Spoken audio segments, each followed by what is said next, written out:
دا د کوزدر تلاش بری نګری بیروزګار بیمار خاون هغه بیوسه غریب کور ودانې ده چې د خوددارۍ په وجه خپل خاندان نه ښیي.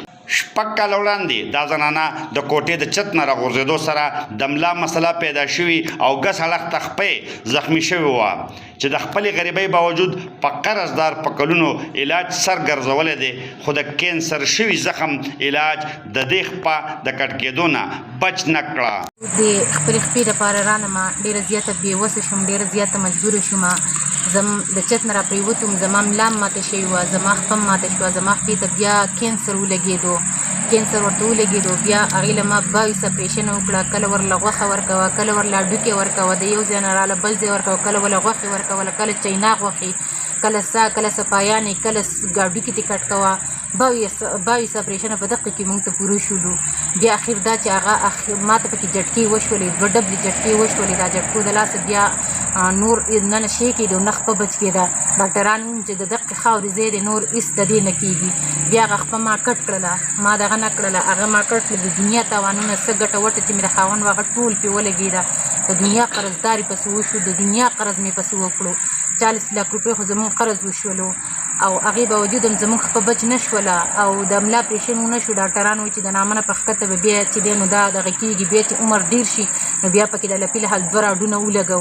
هغې اپرېشن ونه شولو د دې خپې د وجې نه. او دا زنانه د تېرو 2 کالو راسې په مصنوعي خپه ژوند تېرولو مجبوره شوې ده چې تر دې وخته څومره خپې لګولي انفیکشن ورته کېږي او دا ورسره مسلسل د تکلیف سره مخ وي. دا خپه چې د نو اوس دې له ما صحت کارډ والا 3 خپې جوړې کړلې، بار بار انفیکشن جوړوي، بار بار انفیکشن جوړوي.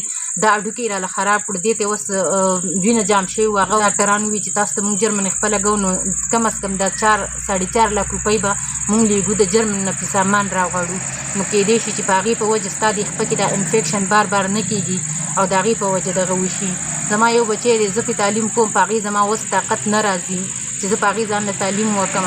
زما خاوند دی هغه څه کار مار هم نشته دی او بیمار هم دی چې زه ډاکټر له ځم نو زما خاوند به 2-3 ورځې خلکو ته سوالونه کوي، رنګونه به کوي، قرض راله هم اوس څوک نه راکوي چې ځان له لاړ شو د بیمارۍ دپاره د ډاکټر له چې نن خپه خوږ شوي ده، نن خپه کې بیا سوری و چې نن خپه کې بیا نه وشو، بیا هډوکې وپړسېدو. خپل هغې خویندو وروڼو ته اپیل کوم چې کوم د اوس خاوندان دي او زما سره لږ ډېر هیلپ وکړي، زما خدای پاک زما دا خپه ماله وکړي. دې زنانه ته د جرمني خپې لګولو دپاره د 4.5 لکه روپو ضرورت دی، کم چې د وس د خاوندانو دپاره هیڅ نه دي. باید چې د وس خاوندان د دې زنانه مسله حل کړي. د رابطې دپاره 0315 099 4817. محمد اسرار، خیبر نیوز، چکدرا، کوزدر.